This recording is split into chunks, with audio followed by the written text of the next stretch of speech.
Matthew chapter 20. For the kingdom of heaven is like the owner of an estate who went out into the morning at dawn to hire workmen for his vineyard. When he had agreed with the laborers for a denarius for the day, he sent them into his vineyard. And when he went out about the 3rd hour, 9 a.m., and saw others standing idle in the marketplace, and he said to them, "You also go into the vineyard, and I will pay you whatever is right, an appropriate wage." And they went. He went out about the 6th hour, noon, and the 9th hour, 3 p.m., and did the same thing. And about the 11th hour, 5 p.m., when he went out and found others standing around, and he said to them, "Why have you been standing here idle all day?" They answered him, "Because no one has hired us." He told them, "Go into the vineyard also." When evening came, the owners of the vineyard said to his manager, "Call the workers and pay them their wages, beginning with the last to be hired and ending with the first to be hired."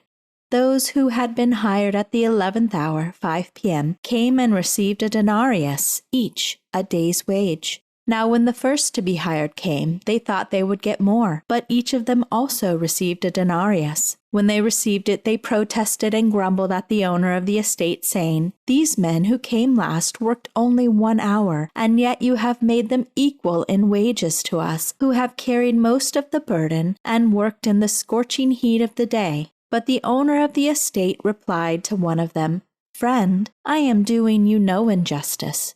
Did you not agree with me for a denarius? Take what belongs to you and go. But I chose to give to this last man hired the same as I give you. Am I not lawfully permitted to do what I choose with what is mine? Or is your eye envious because I am generous?" So those who are last in this world shall be first in the world to come, and those who are first, last. As Jesus was going up to Jerusalem, he took the 12 disciples aside, and along the way he said to them, "Listen carefully. We are going up to Jerusalem, and the Son of Man will be handed over to the chief priests and scribes, the Sanhedrin Jewish high court, and they will judiciously condemn him and sentence him to death, and will hand him over to the Gentiles, the Roman authorities, to be mocked and scourged and crucified, and he will be raised to life on the 3rd day." Then Salome, the mother of Zebedee's children, James and John, came up to Jesus with her sons, kneeling down in respect, and asked a favor of him. And he said to her, "What do you wish?"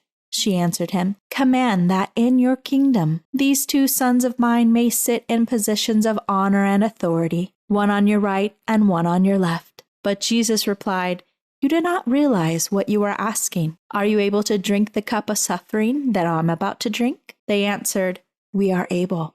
He said to them, "You will drink my cup of suffering, but to sit on my right and on my left is not mine to give, but it is for those for whom it has been prepared by my Father." And when the other 10 heard this, they were resentful and angry with the 2 brothers. But Jesus called them to himself and said, "You know that the rulers of the Gentiles have absolute power and lord over them, and their great men exercise authority over them, tyrannizing them. It is not this way among you, but whoever wishes to become great among you shall be your servant, and whoever wishes to be first among you shall be your willing and humble slave, just as the Son of Man did not come to be served, but to serve, and to give his life as a ransom for many, paying the price to set them free from the penalty of sin."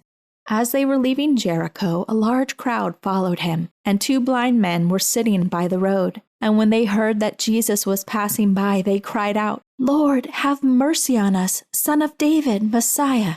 The crowd sternly told them to be quiet, but they cried out all the more, "Lord, Son of David, Messiah, have mercy on us." Jesus stopped and called them and asked, "What do you want me to do for you?" They answered him, "Lord, we want our eyes to be opened." Moved with compassion, Jesus touched their eyes, and immediately they regained their sight and followed him as his disciples.